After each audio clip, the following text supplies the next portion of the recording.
Bismillah ar-Rahman ar-Rahim. Alhamdulillah. Salatu wassalamu ala Rasulillah. Question says, هل يبطل الصوم بتذوق الطعام? Is one's fast broken by tasting food or from tasting food? If you taste food, will your fast be broken? Al-Jawab, the answer says, لا يبطل الصوم بتذوق الطعام إذا لم يبتلعه ولكن لا تفعله إلا إذا دعت الحاجة إليه. وفي هذه الحال لو دخل منه شيء إلى بطنك بغير قصد فصومك لا يبطل. Fasting is not broken, is not ruined. Fast is not invalid by tasting food. As long as you don't swallow what you're tasting, then the fasting is still valid. However, this is something that you shouldn't be doing unless there is a need. Don't do it unless there's a need to do so. And in that case, when you taste some food or you taste something, even if something went into your stomach, you swallowed it, you consumed it, it was a mistake, it was an accident, the fast is still valid. The fast is not rendered false. It's the end of this fatwa. It was given by Shaykh Muhammad ibn Salih Al-Uthaymin. May Allah have mercy upon his soul. A few points to pay attention to. First and foremost, the Quran and the Sunnah, the ijma', the consensus of the scholars of Islam, i.e. them agreeing upon the understanding and the interpretation and what was meant, what's stated in the Quran and Sunnah. Quran and Sunnah is the proof. Ijma', the scholars agreeing upon this is what is obligatory from the Quranic mandates. The scholars agree upon 5 daily prayers being obligatory.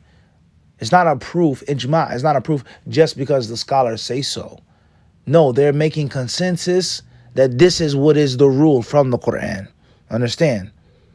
When you speak on the backwardsness of many of us today, scholar and layman, Mufti and Mustafti, many of us, we have backwardsness when it comes to studying and teaching, especially when it comes to fiqh. We're backwards in certain questions that we ask, how we ask those questions, and oftentimes we're backwards in how we answer those questions and what people think and feel about scholars and madhabs and imams. It's a dalil that this imam said such and such and such. That's the dalil, that's the proof. That's not a proof. Or it's a proof because the difference of opinion is that's not the dalil. That's not an evidence. Okay?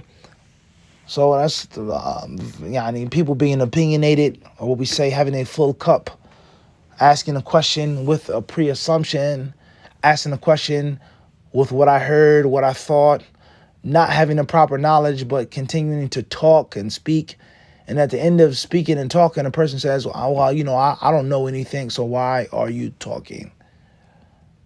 Why are you talking? If you yourself are acknowledging that you're ignorant, why are you even speaking?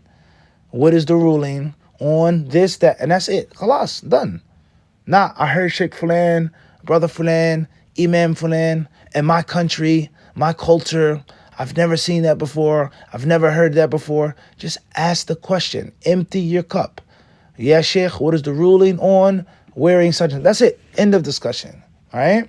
So we have to get rid of the backwardsness when it comes to fatwas, asking, giving, reading, studying, teaching. We have to get rid of it. Okay.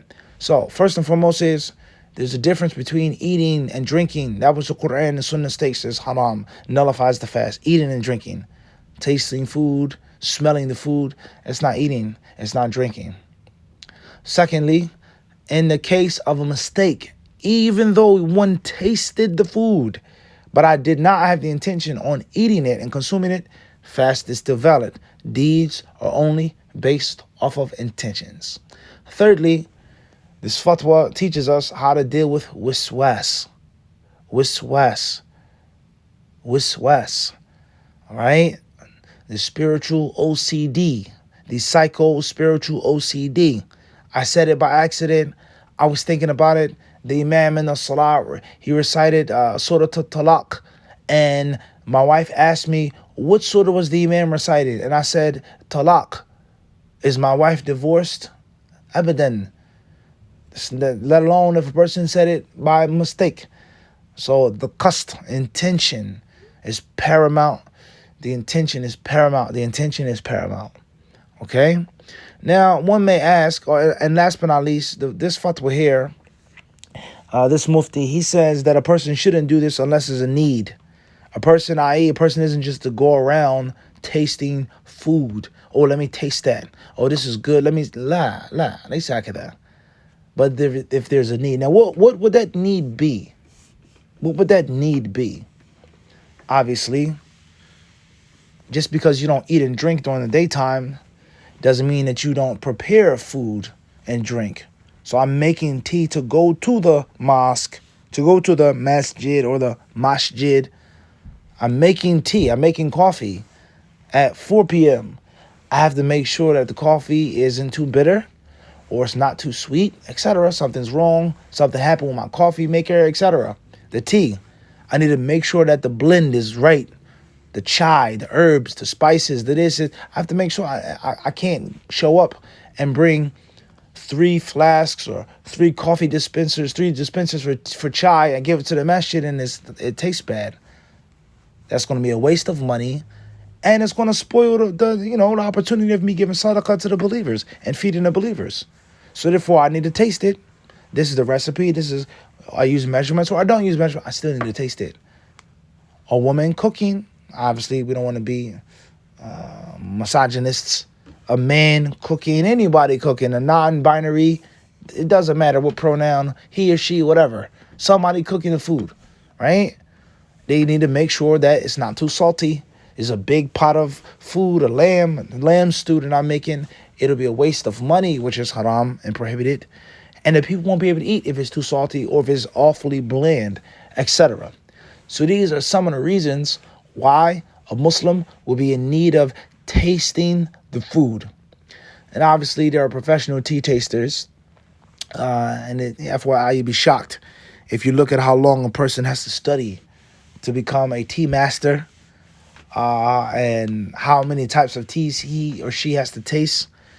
And subhanAllah, how rapidly they spit the tea out. You'll be shocked if you watch a video on it. And the different tea giants or the tea companies around the world, they hire these people who are experts, right?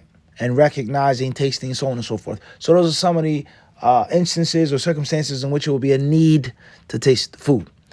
And this goes to show us that Islam does not ignore or neglect a person's worldly needs, rather a person's worldly wants. And this is the reason why some scholars have explained certain reasons, certain things, which you don't have to do this. It's lawful to delay the Hajj because of this. It's lawful not to go to the masjid because of that. And there are worldly things. Some ulama even mention if a man has a bakery and the bread is going to burn, he doesn't have to leave and watch his bread burn to go to the masjid. Now, that's not an allowance or a license to intentionally avoid the masjid baking bread 24 hours out the day. But for argument's sake, this batch, or I'm a cook or a chef, or I'm frying some fish. The batch just went into the oil. I can't burn it. Whack of that. So worldly needs are never to be ignored and neglected, and even in Islam. And that's a benefit. Now, what's the proof and the evidence that it's lawful to taste food? Well, first and foremost, the Mufti, he mentioned that the evidence is that it's not eating, it's not drinking. And those are the prohibited things. All right? Of course, there are other proofs and evidences used by the scholars who hold this view with regards to the athar of Abdullah ibn Abbas radiyallahu ta'ala anhuma. Allah subhanahu wa ta'ala surely knows best. Walhamdulillahi rabbil alameen.